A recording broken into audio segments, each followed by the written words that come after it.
The Gumby movie, rather bravely labelled in the film as Gumby 1, is insane and a little terrifying, but not for the reasons you might think. Gumby and the associated media have built a bit of a reputation for imagery that unsettles young and old alike, and with a creator that spoke openly of his experiences with LSD that may have informed some of the imagery of later episodes and the movie, it's easy to imagine that I'm talking about some of the strange imagery in the film. And you wouldn't be entirely wrong. As a young child, the Gumby movie was one of the VHS tapes I would watch endlessly. It fascinated me, but it also terrified me. My favourite part, or at least the part I remember having the biggest impact on me at the time, was one that also burned itself into my head as something that was horrifying and confusing. The broad strokes I remembered accurately, but the specifics shifted in my memory between then and watching it recently. I remember the bodies of 3 characters merging into one after riding down a slide. I won't believe it. It can't be true. But remembered it as a slide with 3 entrances. I remembered them going into a CAT scan, but I remembered it with sharp teeth that sliced them open. I remembered doctors putting them into a machine to separate them, but remembered their bodies melting in the process. Those exaggerated, jumbled memories, nor the still sufficiently disturbing reality, are what I want to talk about though. Gumby and his clay friends aren't the only characters in the Gumby movie, and some of the horror the movie has to offer comes from those other characters.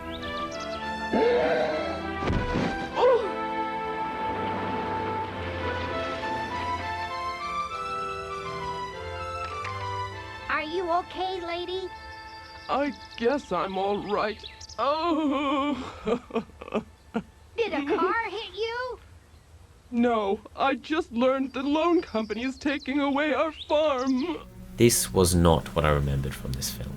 Old women whose farms are being repossessed, fainting on getting the mass-distributed letters notifying them, is not what I remembered in a film I thought of as a psychedelic romp filled with robots, rock concerts, and some bad guys imprisoning a dog to harvest its tears, which, for reasons entirely unexplained, turned into pearls. I think it's quite common to remember or even imagine something in one way, and when returning to it or discovering it for the first time, finding certain parts strike you in a way they didn't strike others, or indeed didn't strike you in the past. I was recently playing through the Halo Master Chief Collection, and though I hadn't played any game other than the first before, it struck me how militaristic the series felt, when it never seemed so on the nose to me when I was younger. Finding out, as I did in the video linked here, that the US Army had in fact crafted advertising and messaging that surrounded the release of Halo 3 wasn't entirely surprising then, but it does make it harder to have fun playing the games now that I know that the US Army likes them too. It's only natural to pick up on things you didn't in the past, or to look at things with a different perspective informed by your beliefs. But all the same, it was surprising in this movie that until recently, I thought I knew very well. So now there's old women fainting because they can't make their repayments in a kids' film. But Gumby's a hero, and he'll stop the nasty blockheads, right? Sure, his friend doesn't seem very sympathetic. I just learned the loan company is taking away our farm. Gosh, it must be awful losing your farm. It just shows you that to borrow money is dangerous. And he doesn't seem to know or understand anything about the situation. Lady, is there anything we can do to help? I'm afraid not. The Easy Loan Company is taking our farms because we can't make our payments. We had so little rain last year that our crops couldn't grow. But it's a kids' movie, so of course he's going to save the farmers from their debts. I don't think I understood the idea of a benefits concert when I was young, but this is Gumby's plan, to host a gig to benefit the farmers. Cool. One absolute banger of a track later, Gumby and his friends have seemingly saved the day, and even scored a meeting with a talent agent.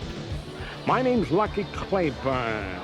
I was at your concert today. I liked it very much. If I try to remember what I thought was going on when I was a kid, I think the takeaway was that Groucho Marx here had a funny voice. That was about it. Watching it today though, it seems odd on a lot of levels.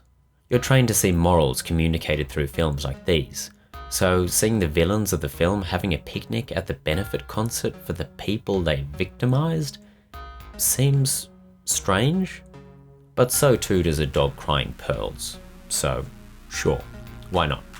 So now the blockheads, seeing a dog crying pearls, of course see an opportunity to make money. So they kidnap it, clone it over a robotic skeleton, and return the robot while forcing the real dog to listen to recordings of Gumby's band in an attempt to reproduce the conditions that led to the pearls they were after.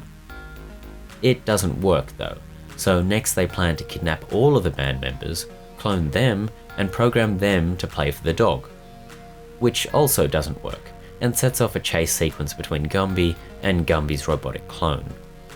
After a few more sequences that also stood out in my head as rather scary, but now just come across as strange, Gumby finally defeats the clone with the help of his firefighter father, after which Gumby organises a lunch with all of the farmers that the earlier benefit concert was for. And here, finally, the true horror of the film is revealed.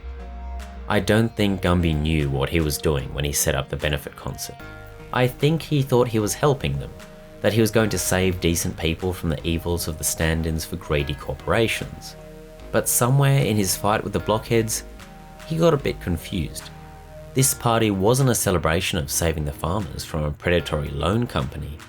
It was a launch for a new, less predatory loan company.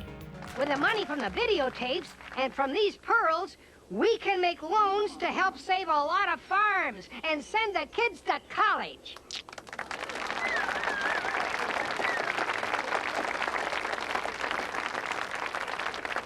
Gumby, look at the sign! Uh-oh. No, Bucko.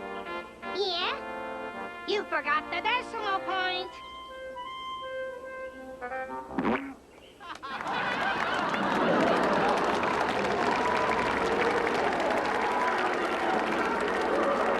The real horror of the Gumby movie is a lack of imagination, but the idea of using a basically endless supply of free money, harvested through animal cruelty, mind you, to start a loan company that aims to generate more profit is horrifying.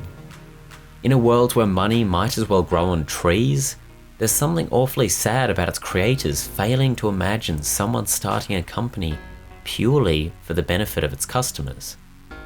What seems so bizarre to me returning to this film as an adult wasn't the strange imagery or dream logic, but rather that such a rigid capitalist system that clearly hurts the people living under it wouldn't be questioned. That Gumby would be celebrated as a hero for being a better version of the people he replaced. That Gumby fought with monsters and became one himself, seemingly with the best intentions the whole time, is pretty sad and more than a little horrifying. This isn't the reading I expect most people will have of the film. I think most people see a poorly paced, illogically written, and somewhat disturbing film that doesn't make much sense. Others will see it as a curious artifact of a half-forgotten past, starring a character popular enough to embed himself in your memory, but not quite popular enough to stay in the popular eye. There's also a lot to say that I won't go into about the history of Gumby's creator, Art Clokey, who grew up on a small farm before his father died and his mother effectively abandoned him at the request of her new husband. Knowing all that certainly changes how I read this scene.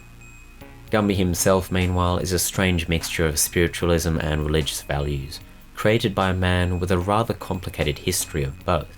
To reduce my impressions of the film down to so simple a reading is perhaps a little unfair.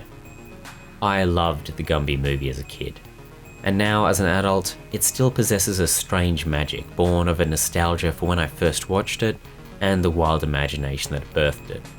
I just wish that imagination stretched a little further to a world where people could help each other without needing to profit from it too. On that slightly awkward note about profit, huge thanks to all of my patrons.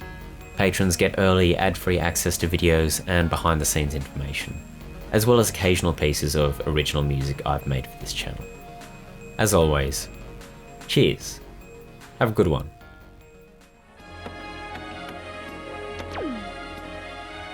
One more and we're set to go. Now, let's just see how our patients are doing here.